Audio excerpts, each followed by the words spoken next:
it's a bad thing for society to get obsessed with all of our differences. I feel like it's really divisive for us to become, because I feel like we're getting more and more focused on things like race and gender.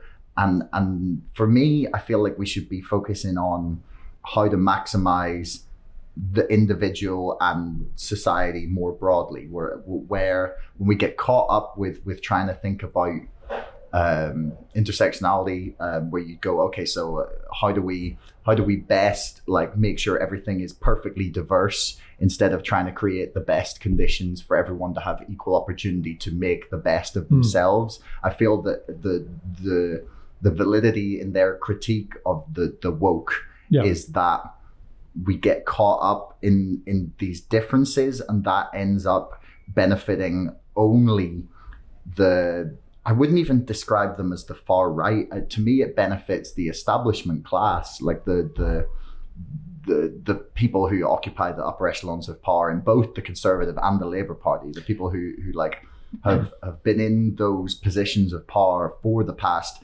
40 or 50 years and espouse the ideology of neoliberalism that we were discussing earlier.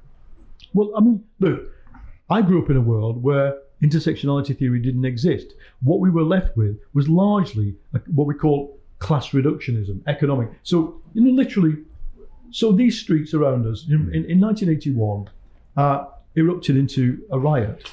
Okay, and I remember I was on the left, I was here, I wasn't in the riot, I wasn't physically here at the time, but not long after, the left were kind of trying to sort of rationalize what had happened. And people kept saying, it's because of unemployment. And then people kept saying, it's because, black people are paid less money. And the youth just said to them, no, I'm sorry. It's because when we step out of our door, a policeman grabs us, beats the shit out of us because we're black. That's the point. So the left had no theory other than economics about what caused racism. Of course, it had colonialism, with the kind of colonial hangover. But then why did racism keep replicating itself? And it was then what was the problem that we ran into. So feminists, had a theory that men oppress women, and they do.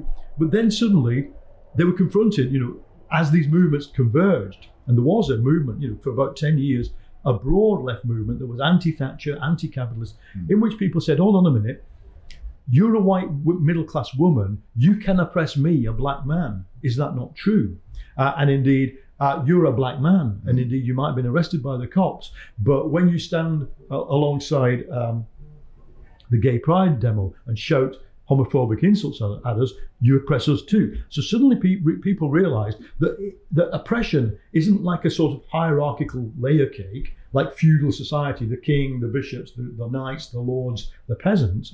It intersects. We must look at it from the point of view of the individual. The individual is a node of many oppressions. I don't think that has to divide people. But what I think you then have to do is say, well, what's the overall goal? Incidentally, one of the reasons I think people became more aware of their identity, over and above the technological thing that people have, identity, they can create an identity through social media, is that capitalism itself has begun to exploit us in multiple ways.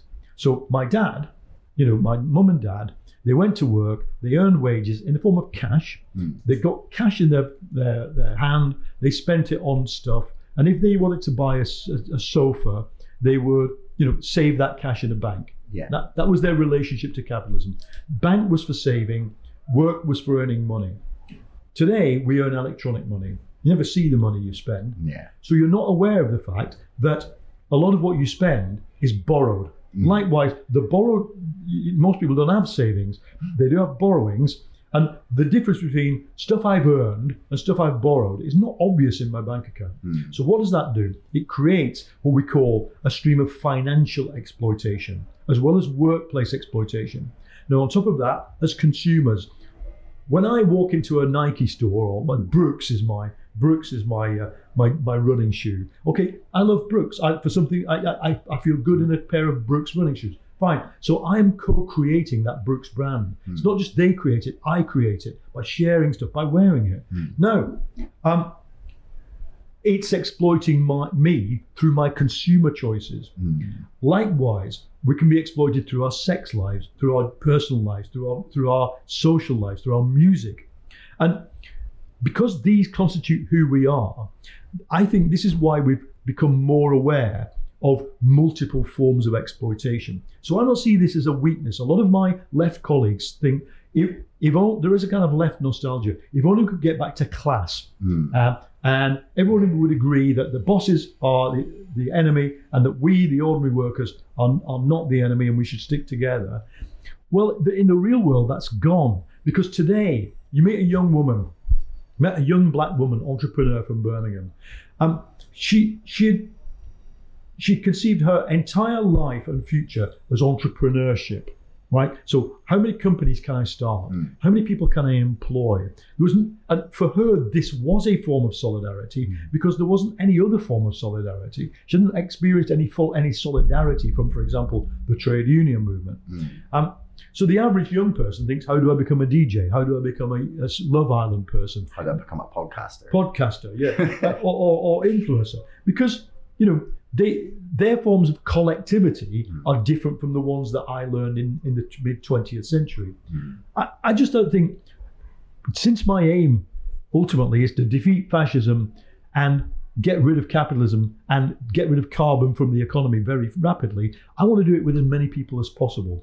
And so I want to try and accentuate the things we have in common while respecting the differences. That's a very different landscape in which to be fighting fascism than the one in which I describe in the book in the 1930s, when really, the far left in Germany was fishing in the same pond as the far right. Young, obviously white, Christian, unemployed, disaffected men.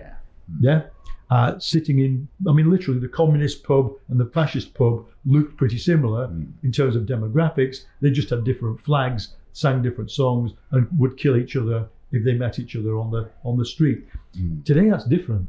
Today, one of the huge strengths of the anti-fascist and anti-racist movement today is it's the diversity of society against people who are nostalgic and want a ethnic monoculture. And I think that's one of the things that gives me hope in thinking we're going to be able to defeat this. Thanks for making it all the way to the end of the podcast. Don't forget our sponsor, ExpressVPN, and my book, Brexit, the Establishment Civil War, can both be found in the links in the description below. And also, please like, share, and subscribe to this podcast. It's the best way to help us grow. Until next time, thanks for listening.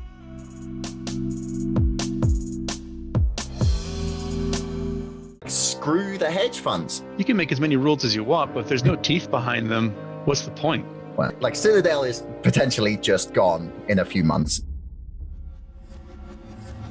It feels like financial institutions, that they are all laughing at us by buying GME. Screw the hedge funds. Like, I will lose my entire investment if it brings them down.